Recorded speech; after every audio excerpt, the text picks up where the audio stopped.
तो इस लेक्चर में हम इलेक्ट्रोकेमिस्ट्री के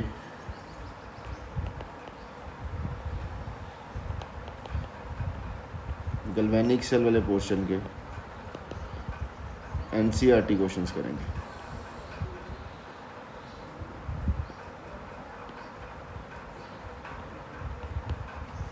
ठीक है जी। तो जो आपको फार्मूले बेसिकली, एक तो आपने ई नॉट सेल वाला फार्मूला करा होगा, that is E nought cathode minus E nought anode. ठीक है, जब आप ये माइनस वाला फार्मूला लेते हो तो आपने क्या क्वेश्चन यूज़ करना है, both the reduction, both the electrodes should be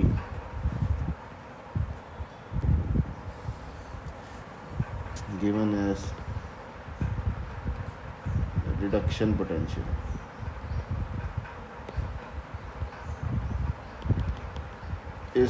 इस इक्वेशन में जो वैल्यूज़ भरनी है वो आपने रिडक्शन पोटेंशियल के फॉर्म में भरनी है। इसका मतलब क्या है कि अगर आपका पहले कोई पॉजिटिव आयन था, उसके बाद ऐसे करके न्यूट्रल चीज़ बननी चाहिए, पॉजिटिव से न्यूट्रल चीज़ बनी, तो ये क्या हुआ, अगर पॉजिटिव चार्ज कम हो गया तो उसका मतलब होता है रिडक्शन। ये जो वैल्यू दी होगी ई नॉट की, वो इस फॉर्म में दी होनी चाहिए या किस फॉर्म में दी होनी चाहिए, अगर आपका बाद में नेगेटिव आयन बन रहा है कोई, ज़ीरो से नेगेटिव चार्ज बनना, इंक्रीज़ होना भी रिडक्शन होता है। पॉजिटिव चार्ज डिक्रीज़ होना रिडक्शन होता है और नेगेटिव चार्ज इंक्रीज़ होना रिडक्शन होता है। ये दोनों रिडक्शन पोटेंशियल्स दिए हुए हैं। ठीक है जी, या तो इस फॉर्म में लिखा होना चाहिए या तो इस फॉर्म में होना चाहिए। ठीक है जी, आपको देख के पता चल जाएगा। अगर वो इस फॉर्म में दिया है या इस फॉर्म में दिया है, ऐसे करके वैल्यू लिखी हुई है कोई, नेगेटिव से ज़ीरो में जा रहा है, ज़ीरो से पॉजिटिव में आ रहा है। ठीक है जी, तो दीज आर, ये दोनों तरीके के हैं ऑक्सीडेशन पोटेंशियल।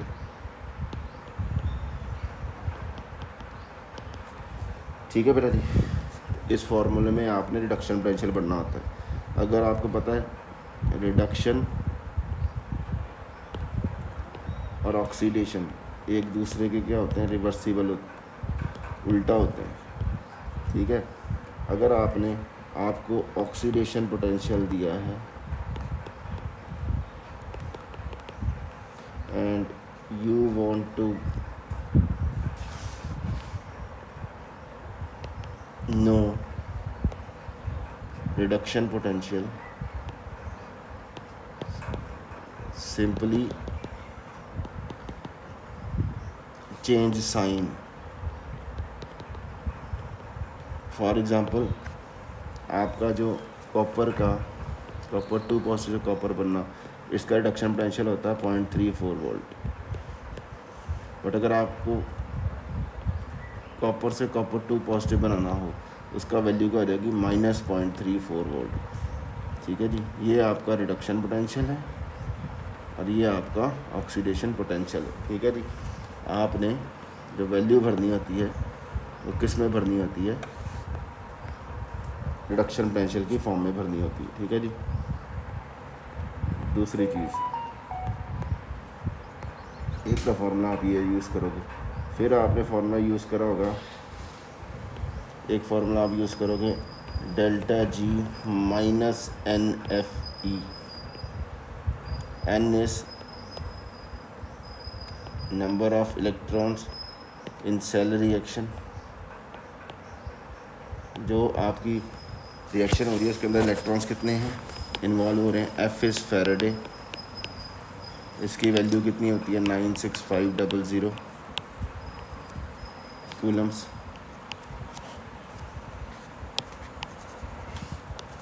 F की वैल्यू होती है 96500 कूलम्स और E तुम्हारा EMF ऑफ द सेल है। ये क्वेश्चन डेल्टा जी भी हो सकती है, डेल्टा जी नॉट भी हो सकती है। ठीक है बेटा जी, ये स्टैंडर्ड वैल्यू है ये किसी और स्टेट में, ठीक है बेटा जी। थर्ड फार्मूला आपने करा होगा delta G not minus R T log के, ये नॉट होता है, ये फार्मूला ऐसे ही वैलिड है, it is not valid for delta G minus R T log के नहीं होता, ये गलत है, दिस इज़ करेक्ट। क्यों? क्योंकि आपने नर्स्ट इक्वेशन लिखवाई थी, फिर आपको नर्स्ट इक्वेशन लिखवाई थी किसके लिए, for example E electrode potential के लिए, E nought potential minus R T by N F log जो आपका कोई भी चीज़ होगी लॉग 1 अपॉन मान लो ऑक्सीडाइज्ड फॉर्म, ठीक है जी, क्लियर है। ये नर्स्ट इक्वेशन है,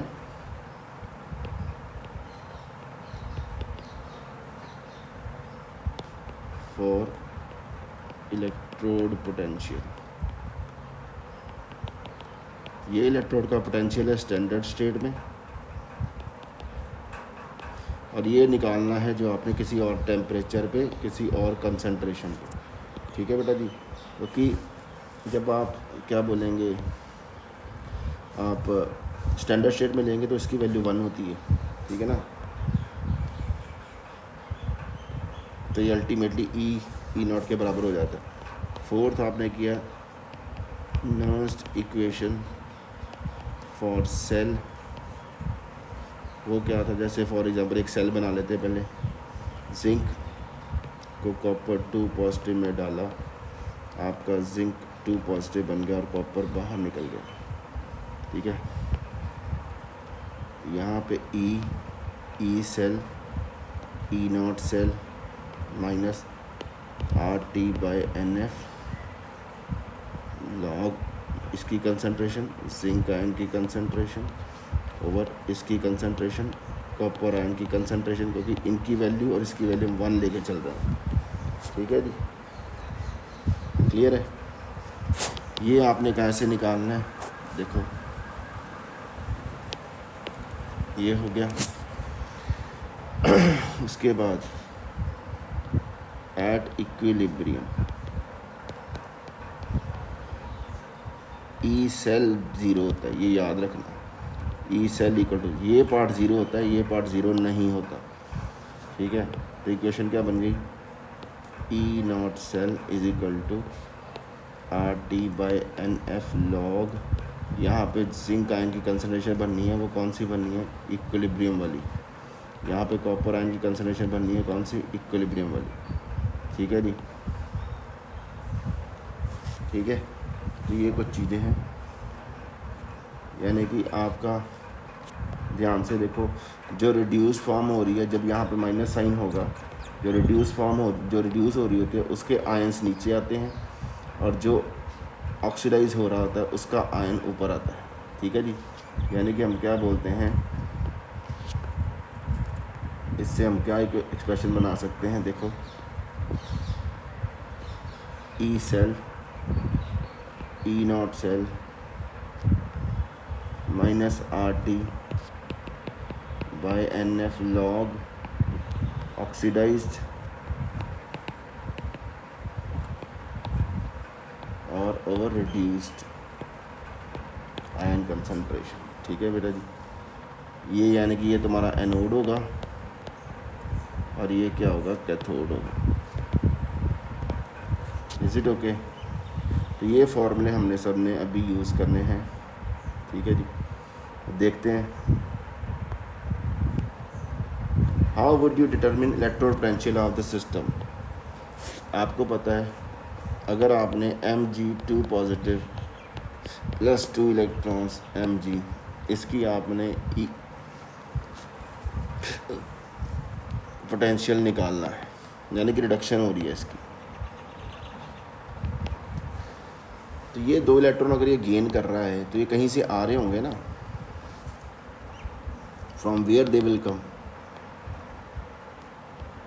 from where they will come. आपको पता रिडक्शन के लिए तो होगी नहीं, तो ऑक्सीडेशन भी किसी चीज़ की हो रही होगी। जब आपको किसी ऐसी किसी भी चीज़ का इलेक्ट्रोपोटेंशियल निकालना होता है ना, तो आप उसका सेल बना देते हो, गैल्वेनिक सेल बना देते हो, किसके साथ? हाइड्रोजन के, स्टैंडर्ड हाइड्रोजन इलेक्ट्रोड के साथ। और क्या हो जाएगा? तो आपने इलेक्ट्रोकेमिकल सीरीज़ के हिसाब से, electrochemical series we will check whether given electrode act as cathode और एनोड। हमको पता है मैग्नीशियम जो ऊपर लाई करता है इलेक्ट्रोकेमिकल सीरीज में, ये यहाँ पे एनोड का काम करेगा। ठीक है बेटा जी। और ये जो हाइड्रोजन वाली इलेक्ट्रोड है वो किसका काम करेगी? कैथोड का काम करेगी। अब आप क्या निकालो? ई नॉट सेल लिख लो, E nought cathode minus E nought anode. अब कैथोड की स्टैंडर्ड हाइड्रोजन इलेक्ट्रोड के लिए आपकी वैल्यू क्या है? 0 होती है। SHE की वैल्यू क्या होती है? 0 स्टैंडर्ड स्टेट में। तो एनोड की जो वैल्यू, अब जो ई नॉट सेल आप कहाँ से नोट कर लोगे? वोल्ट मीटर से नोट कर लोगे। ये भी वैल्यू आपको पता है, उसमें से 0 माइनस कर देंगे तो आपके पास ये नहीं आ जाएगा ई नॉट नोड, अगर आपको ये पता हो। तो अगर आपको किसी भी चीज़ का इलेक्ट्रोड पोटेंशियल फाइंड करना है तो आप उसकी क्या बना दो? सेल बना दो विद स्टैंडर्ड हाइड्रोजन इलेक्ट्रोड। ठीक है बेटा जी, clear? Can you store copper sulphate solution in zinc pot? बेटा जब आपको ऐसा क्वेश्चन आ जाए कि हम स्टोर कर सकते हैं कि नहीं कर सकते, तो आपने सबसे पहले अपने दिमाग से पूछना है, जिंक पॉट है, उसके अंदर कॉपर सल्फेट स्टोर कर सकते हैं कि नहीं कर सकते? बेटा आपके दिमाग में आना है, आपने अपने आप से पूछना है, when we can not store, तब हम स्टोर नहीं कर सकते जब इन दोनों के बीच में क्या रिएक्शन हो जाए, यानी कि जिंक कॉपर सल्फेट में से कॉपर को बाहर निकाल दे, यानी कि जिंक सल्फेट बन जाए और कॉपर बन जाए। क्योंकि आपका सोल्यूशन तो ख़राब हो जाएगा ना अगर ऐसा हो जाए, ऐसा रिएक्शन हो जाए। तो आपने यहाँ पे देखना अगर ये रिएक्शन हुआ कि नहीं हुआ। यहाँ पे जिंक 2 पॉजिटिव बन जाए और कॉपर 2 पॉजिटिव में से किस में आ जाए? कॉपर 2 पॉजिटिव है यहाँ पे, कॉपर 2 पॉजिटिव कहाँ चला जाए? 0 में चला जाए। ठीक है, यानी कि यहाँ पे जिंक क्या काम करेगा? एनोड का काम करेगा, और कॉपर किसका काम करेगा? कैथोड का काम करेगा। ठीक है जी। आपने यहाँ ऐसे टाइप के क्वेश्चन सॉल्व करते टाइम आपने इलेक्ट्रोड पोटेंशियल की वैल्यू नहीं देखनी। नहीं, नॉर्मली मैंने बताया था ना, जिसका रिडक्शन पोटेंशियल ज़्यादा है वो कैथोड बन जाएगा और जिसका रिडक्शन पोटेंशियल कम है वो एनोड बन जाएगा। पर यहाँ पे आपने खुद देखना है कि कौन सी रिएक्शन लिख लेनी है। किस, जब बोला कॉपर सल्फेट को जिंक के पॉट में स्टोर कर सकते कि नहीं कर सकते, आपने जिंक लिखा, कॉपर सल्फेट लिखा, आपने देखा कब स्टोर नहीं कर सकते? जब ये दोनों आपस में रिएक्शन कर जाएंगे, यानी कि जिंक सल्फेट बन जाए और कॉपर बाहर निकल जाए, यानी कि जिंक एनोड एक्ट करे और कॉपर क्या एक्ट करे? कैथोड करे, एक्ट करे। अब E not cell, E nought cathode minus E nought anode. ठीक है बेटा जी। अगर तो इस चीज़ ई नॉट की वैल्यू सॉल्व करके यहाँ पे आपने कैथोड की वैल्यू भरनी है, यहाँ पे आपके एनोड की वैल्यू, अगर ई नॉट पॉजिटिव आ जाए तो स्टोर नहीं कर सकते, store can not store. If E nought negative आ जाए तो कैन स्टोर। ठीक है बेटा जी। अब कुछ नहीं करना, यहाँ पे आपको कॉपर की वैल्यू भरनी है, कॉपर क्या ऐड कर रहा है? कैथोड ऐड कर रहा है, और जिंक क्या ऐड कर रहा है? एनोड ऐड कर रहा है। कॉपर की वैल्यू होती है 0.34, तो इसकी होती है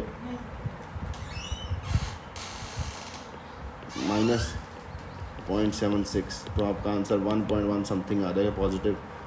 तो we can not store copper sulphate in zinc. ठीक है बेटा जी, क्लियर है? नहीं कर सकते। अगला question, calculate EMF of the cell in which reaction takes place. ये वाली रिएक्शन हो रही है, EMF निकालना है। निकल सॉलिड से इतनी कंसनट्रेशन, Ag पॉजिटिव से इतनी कंसनट्रेशन। देखो अब ये आपको क्वेश्चन कहाँ पे आया है? नर्स्ट इक्वेशन पे आया है, क्योंकि जो आयंस की कंसनट्रेशन है वो 1 मोलर नहीं है, 1 मोलर नहीं, कुछ और कंसनट्रेशन है। तो आप ये देखो, निकल 2Ag पॉजिटिव गिव्स निकल 2 पॉजिटिव प्लस 2Ag। ठीक है बेटा जी, जो सॉलिड चीज़ें हैं उनको हमने नहीं लिखना होता। इसकी कंसनट्रेशन है 0.02, इसकी कंसनट्रेशन 0.160। ओके बेटा जी, ये क्या कर रहा है, ये हो रहा है एनोड और ये आपका है जी कैथोड। ई नॉट की वैल्यू दी गई है, आपको ईएमएफ पूछा गया है, तो कुछ नहीं, formula EMF of the cell, E cell is equal to E not cell noise deviation minus R T by N F 2.303 LOG। ऊपर आ जाएगी निकल आयन की कंसंट्रेशन और नीचे आ जाएगी सिल्वर आयन की कंसंट्रेशन। ठीक है बेटा जी, सिल्वर के आयन की कंसंट्रेशन 2 क्योंकि 2 बारी है। ठीक है बेटा जी, और यहाँ पे N की वैल्यू क्या है, क्योंकि यहाँ पे कितने 0 से 2 में जा रहा है, यानी कि 2 इलेक्ट्रॉन लूज़ करेगा। एक सिल्वर ने 1 इलेक्ट्रॉन गेन करना है, 2 सिल्वर ने 2 इलेक्ट्रॉन गेन करना है, यानी कि N की वैल्यू यहाँ पे N is equal to 2, F is equal to 96500। F की वैल्यू ये भरनी है। और आपका टेम्परेचर कितना है, टेम्परेचर बताया नहीं गया, तो टेम्परेचर आपने रूम टेम्परेचर लेके चलना है खुद से ही। वो कितना होगा 298 केल्विन। इसकी वैल्यू आपको पता है 0.02, इसकी वैल्यू आपको पता है जी 0.160। ठीक है जी, क्लियर है। और R की वैल्यू आपने लेके चलनी है 8.314।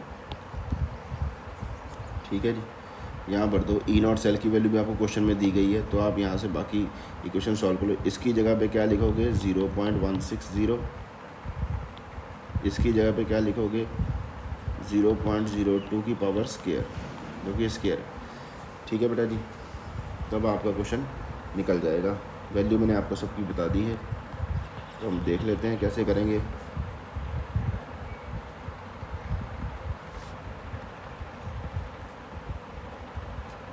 ई cell is equal to 1.05 minus 8.314, temperature 298 और आपका N की वैल्यू 2, F की वैल्यू 96500 इंटू 2.303 LOG। यहाँ पे आ जाएगा 0.160 ओवर 0.0 2 बार 0.002 का पावर स्क्वायर। इसको सॉल्व कर लो, आपका आंसर आ जाएगा। ठीक है बेटा जी, अगर यहाँ पे ये जो आयंस की कंसंट्रेशन यहाँ पे 1 की बजाय कुछ और लिखा है ना, तो आपका क्वेश्चन नॉन्स्ट इक्वेशन पे आ गया है। किस पे आ गया है, नॉन्स्ट इक्वेशन पे आ गया। ठीक है बेटा जी, क्लियर है। मैंने आपको फॉर्मूला लिखवाया था ना अभी, एक ही नॉन्स्ट इक्वेशन वाला, ये वाला देख लो। इधर जो पॉजिटिव आयन आया था उसको ऊपर रखते हैं, जो इधर आया था वो नीचे रखते हैं। ठीक है, अब आप लोगों को बोला सर ये इक्वेशन आपने ऐसे कैसे लिख दी, यहाँ पे LN लिखा हुआ ना बेटा। अगर आपने LN को LOG में कन्वर्ट करना है, अगर आपने LN को LOG में कन्वर्ट करना है, तो LN की जगह LOG लिखने के लिए आपको 2.303 लगता है, तो ये कहीं और से नहीं आया। ठीक है बेटा जी, तो इसीलिए अब आप सोचो कि सर ये आपने फॉर्मूले में या आपने तो यहाँ LOG कैसे ये कहाँ से आ गया, तो बस LN की जगह अगर आपने LOG 10 लिखना होता है तो आपको 2.303 कन्वर्जन फैक्टर लगाना पड़ता है। ठीक है जी, अब कहता जी write the Nernst equation and the EMF of the following cell at 298। इन सेल के लिए अब देखो बेटे, जो लेफ्ट हैंड साइड पे लिखा होता है उसकी हो रही थी ऑक्सीडेशन। ये एनोड है, ये देखो ये एनोड है और ये तुम्हारा क्या है जी कैथोड है। ठीक है बेटा जी, ये जब आप, मेरे ख्याल से मैंने आपको सेल की रिप्रेजेंटेशन बताई है कि जो एनोड होता है उसको लेफ़्ट साइड पे लिखना होता है और जो कैथोड उसको राइट साइड पे लिखना होता है। और ये दो डबल लाइन होती हैं, ये सॉल्ट ब्रिज को शो कर रही होती है। ठीक है, अब इसका क्या है, कुछ भी नॉन्स्ट इक्वेशन लिखनी है, कैसे लिखोगे फर्स्ट सेल के लिए मैं फर्स्ट की बात करूँ, बाकी सारे आप खुद से लिखोगे और सॉल्व भी करोगे। ई नॉट सेल माइनस RT, यहाँ पे 2 इलेक्ट्रॉन इन्वॉल्व हो रहे हैं, 2F 2.303 LOG।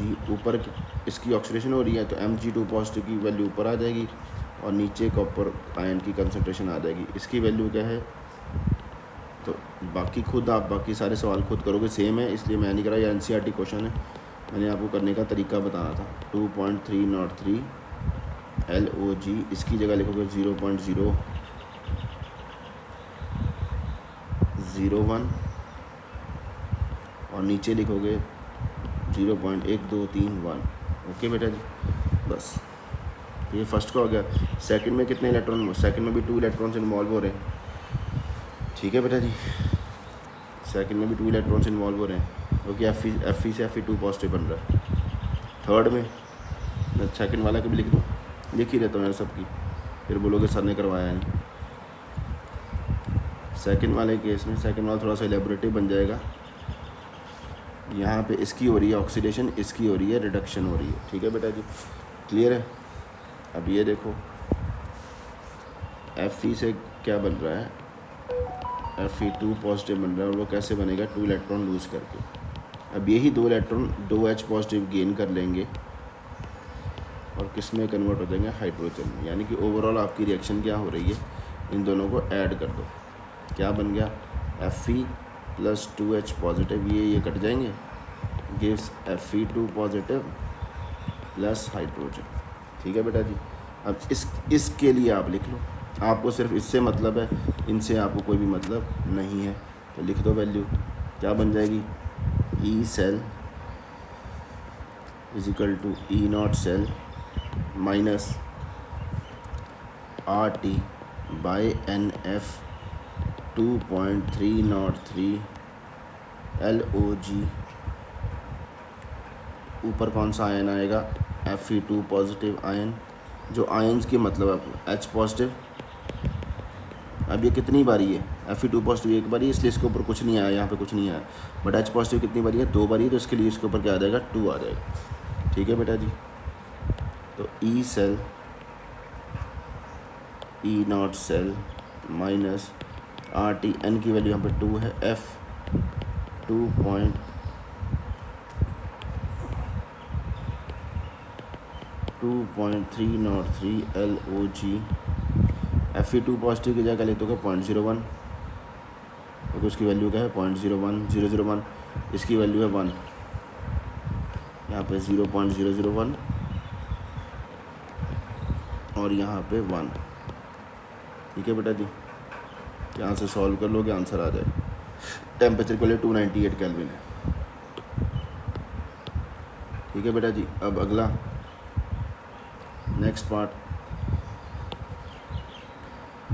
पार्ट देखो, कहता है जी टिन से टिन 2 पॉजिटिव बन रहा है, H पॉजिटिव से H2। फिर से आपने ये सेम ही क्वेश्चन है, अब आप खुद से कर लो बेटा जी।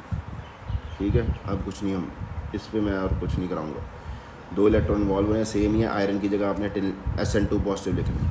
ठीक है जी, ये क्या हो रहा है, Br नेगेटिव से क्या बन रहा है, Br2। ओके, और H पॉजिटिव से क्या बन रहा है, इसकी नेगेटिव से 0 में जाना ऑक्सीडेशन होती है, पॉजिटिव से 0 में जाना रिडक्शन होती है। तो यहाँ पे भी एक कर लेते हैं बेटा जी। ठीक है जी, कैसे करेंगे, मतलब क्या हुआ, Br नेगेटिव 2 Br नेगेटिव अपने में से 2 इलेक्ट्रॉन छोड़ रहा है, और ये और आपके 2H पॉजिटिव यही 2 इलेक्ट्रॉन गेन कर रहे हैं और ये बन रहे हैं इसमें, ये कट गया, तो ओवरऑल रिएक्शन क्या हो गया आपका, 2 Br negative 2H positive gives Br2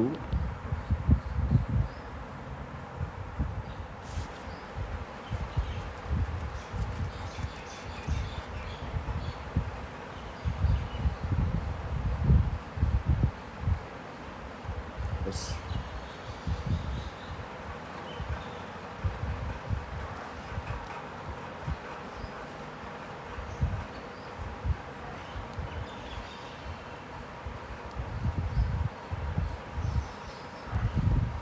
gives this। Okay बेटा जी।